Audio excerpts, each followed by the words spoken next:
berada di jejak penjara pada masa kolonial Belanda yang kemudian beralih pernah menjadi dinas PU. Ini tepat di Rolak Songo, tepatnya di desa Mlirip Rowo, Kecamatan Tarik, Kabupaten Sidoarjo, Jawa Timur.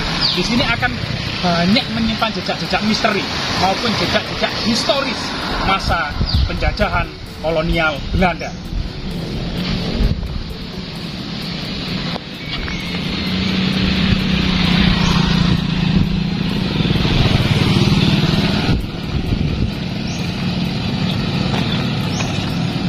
Jadi di sini kita bisa menengok ya, jejak-jejak monumental, jejak-jejak penjara pada masa kolonial Belanda di sini. Nah, ini sayang sekali ya, tidak terawat dan rusak. Tentunya ini bisa kemudian direstorasi sebagai kemudian monumen cagar budaya. Karena dari angka tahun yang ditemukan itu tahun 1880, termasuk ini adalah peninggalan cagar budaya tentunya. Ini tepatnya ini ada Rolak Songo. Nah ini sangat bagus.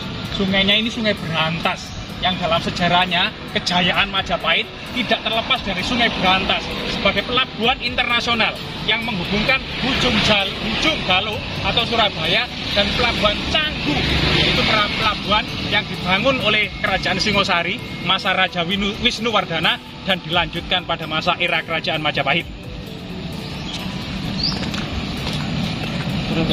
Terus apa, Pak?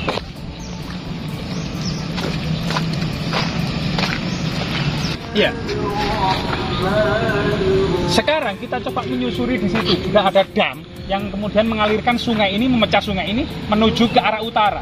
Dari utara di situ juga banyak bangunan-bangunan penjara.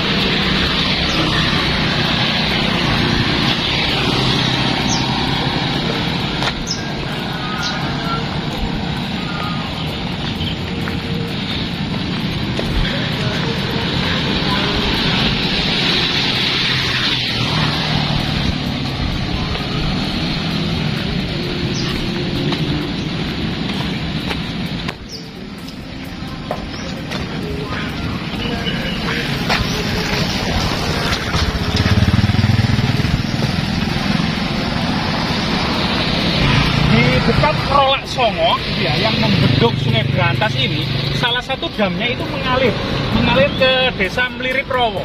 Nah di sana ini kemudian bersambung dengan Dam Sepei. Dam Sepei di sanalah kemudian ada jejak-jejak pusaka pamungkas dari Kerajaan Majapahit yang ditempelkan di dam. Termasuk kemudian sungai Dam Mlirip Rowo itu sendiri, itu kemudian juga nanti kemudian ke sana terus. Ini merupakan jejak-jejak kejayaan dari perkebunan tebu, termasuk industri gula pada masa kolonial. Nah ini sayang sekali kemudian terlihat kurang terawat ya, kurang terawat sekali. Padahal merupakan jejak-jejak situs yang sangat bersejarah, terutama era kolonial, masa kejayaan perkebunan tebu dan kejayaan pabrik-pabrik gula.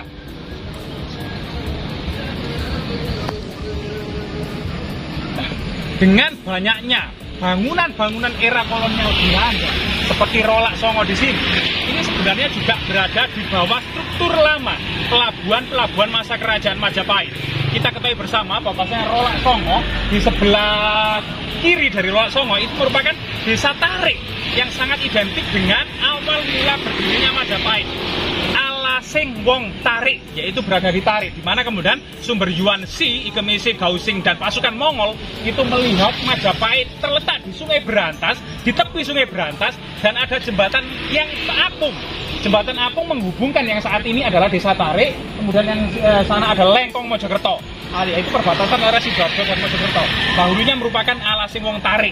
Nah, disinilah kemudian diduga sebelum ada Rolak Songo dan bangunan Belanda, itu kapal-kapal itu berlayar dari Surabaya menuju pelabuhan Canggu yang di sana. yang saat ini itu dekat dengan wilayah kota Mojokerto, itu ya Pelabuhan Canggu. Itu pelabuhan yang dibangun pada Raja Wisnuwardana Singosari, kemudian diwariskan ke Majapahit. Nah, disinilah kemudian jejak-jejak pembantaian pasukan Mongol di Sungai Berantas ini tanggal 8 Mei 1293. Ya, yaitu 8 hari lagi Kabupaten Mojokerto memperingati sebagai hari jadi Kabupaten Mojokerto, tepatnya 8 Mei 1293 Masehi.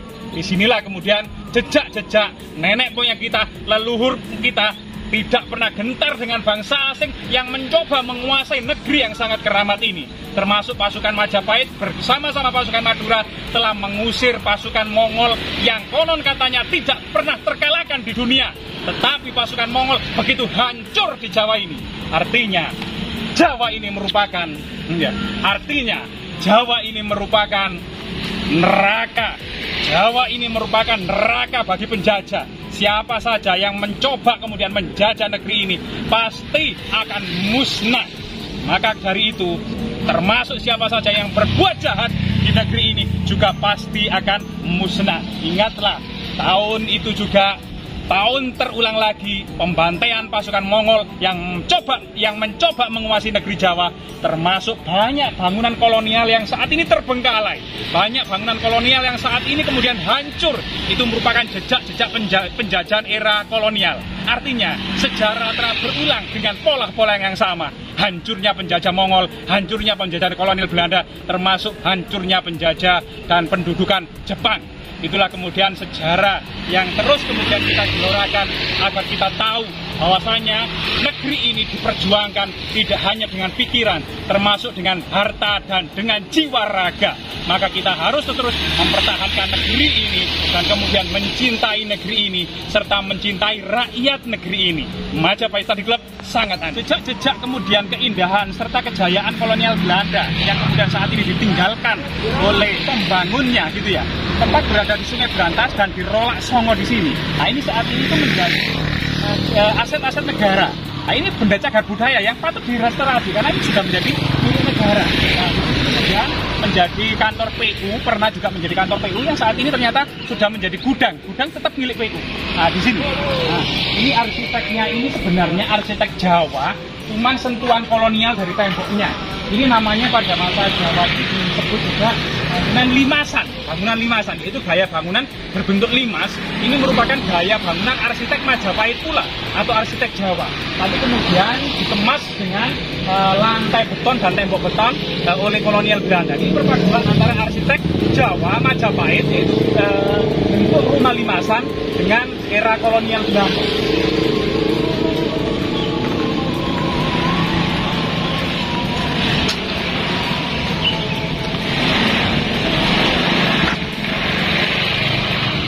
Ya.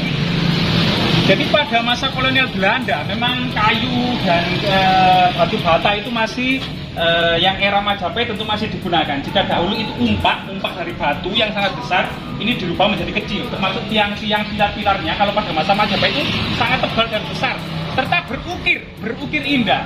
Tetapi kemudian gaya kolonial Eropa itu kemudian sukanya, seleranya itu polosan, soft polosan. Termasuk ini. Pintu-pintu era kolonial ini cenderung menggunakan arsitek polos tanpa ukiran yang beragam sebagaimana arsitek pada masa Majapahit. Nah, ini luar biasa sekali. Tapi kemudian tinggi pintu dan bentuk-bentuk pintu ini masih mewarisi pada masa kerajaan-kerajaan yang ada di Jawa.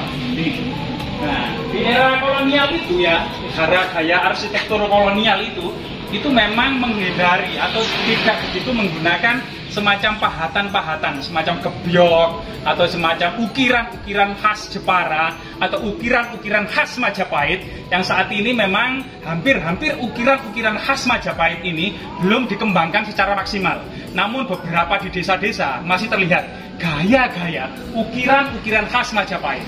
Nah, di sini berbeda dengan era kolonial yang tentunya lebih menyukai kemudian gaya polosan yang dianggapnya lebih modern.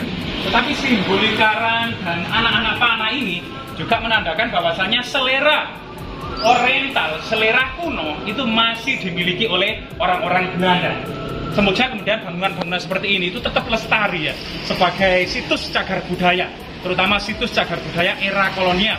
Karena bangunan seperti ini itu masih kokoh ini pun, ini umurnya sebenarnya lebih dari 100 tahun, bahkan sampai 200 tahun.